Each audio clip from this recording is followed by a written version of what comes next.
The crew quietly sets up a ladder stolen from a nearby church.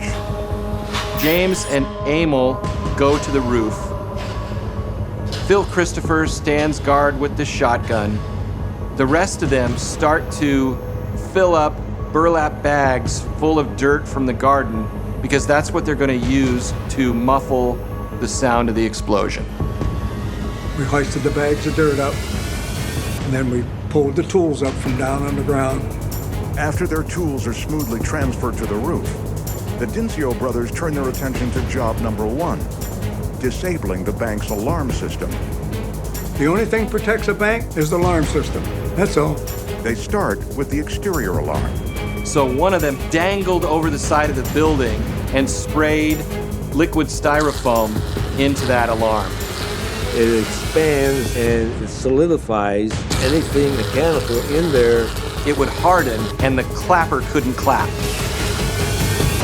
And that takes care of that alarm. The Dincio brothers are now ready to make their way into the bank, but they won't be using the door.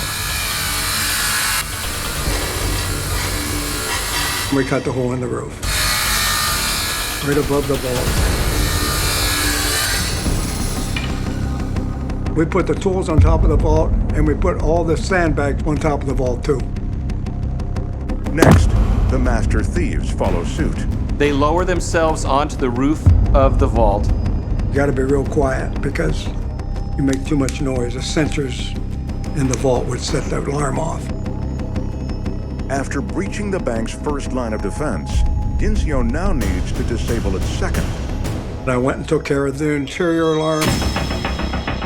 Emil cuts the two wires in the telephone junction box hooked up to the alarm system, ultimately severing the direct line between the bank and the Laguna Niguel Sheriff Department. It really wasn't a good alarm, really cheap. No good for a bank, that's for sure. With both the exterior and interior alarms disabled, Dincio can now set his sights on the ultimate prize. You're free to attack the vault then, and that's what we do.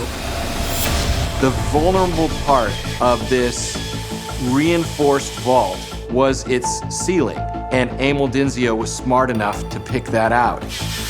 We went to work drilling the holes. Drilled the first hole through to see how thick it was 18 inches thick. Then put 5 holes, one in the middle, boom, boom, 5 all together. They place dynamite in each of the holes. Dynamite, like the size of a chicken egg, 60% nitroglycerin. They pile sandbags on top of the dynamite to stifle the sound of the explosion. But nitroglycerin is highly unstable, and there's no guarantee things will go according to plan.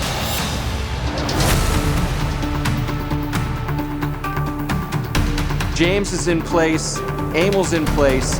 This is the moment of truth. Shoot the juice. Boom. They got lucky they didn't get killed.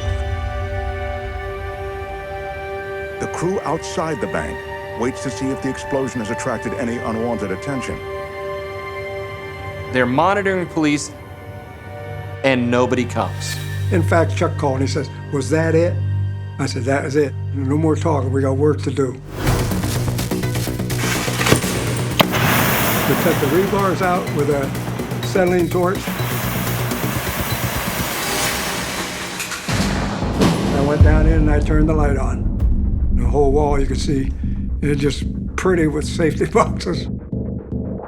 It must have looked like Fort Knox to them, like this is going to be the promised land. The next order of business is to find a way into the safe deposit boxes. They devised a hammer that had a spiked end on it. It's made like a sledge. One guy holds it to lock. The other guy with the 20-pound sledge, just one hit. You pull the door right open. But Dincio isn't busting open boxes at random. He's after a few in particular. We had the box numbers for the Nixon's boxes, and that's the ones we took out first. When we opened the lid, it was lined from like the front to the back with the $100 bills. Dincio estimates it's only about $2 million, but there's one more box that allegedly belongs to the president. You open the lid, there's white envelopes in there. You could just feel the envelopes, you could tell there's cash. And when you pull it open, then you could see $1,000 bills and 500s. It was Nixon's money, no question about it. Nobody else would save money like that. But Dinzio is running into a potential problem. The sun is on its way up, and there are hundreds of safe deposit boxes still ripe for the taking. We have 500 safe deposit boxes, and we have one night. No, we have to do this over multiple nights. The bank closed on Saturdays and Sundays, so we had the whole weekend. In order to ensure a safe return over the weekend, Dinzio lays the cut piece of plywood over the hole in the bank's roof and lines it up with tar.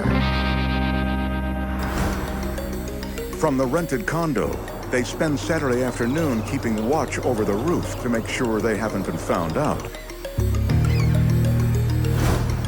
On night 2, Dinzio brings additional manpower down inside the vault to crack open as many safe deposit boxes as possible. We climbed down inside the vault. And well, it's time to get to work, you know. Okay, one hit, it's open. Next one, go down the line. We'd bust open 25, 30 at a time. You want to dump that stuff, bam, into the bag. It's an awesome feeling. You get excited what's coming out of each box. It's like robbing everybody at one time. As Dinzio and his crew plunder the vault, an unexpected surprise suddenly puts their entire operation in jeopardy.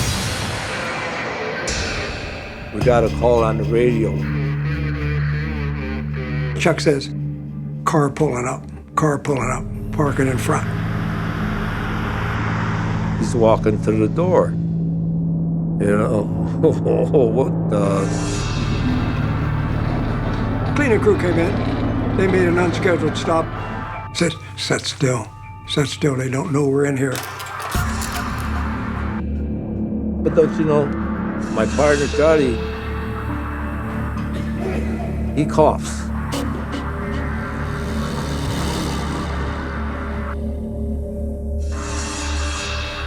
We looked at him and we were horrified. Yeah, that was pretty close there. Should have left him at home. In the wee hours of Monday morning, having emptied 458 of the 500 safe deposit boxes, the crew is ready to exit the vault. But not before Dinzio delivers a coup de grace to the vault door. And there's 3 precision time clocks in there. When the time runs down on one or more of the movements, and the vault door will open. If they ended up jamming time lock movements, it would not open. And I took the hammer and I just smashed each one of them. They're not going to get it open.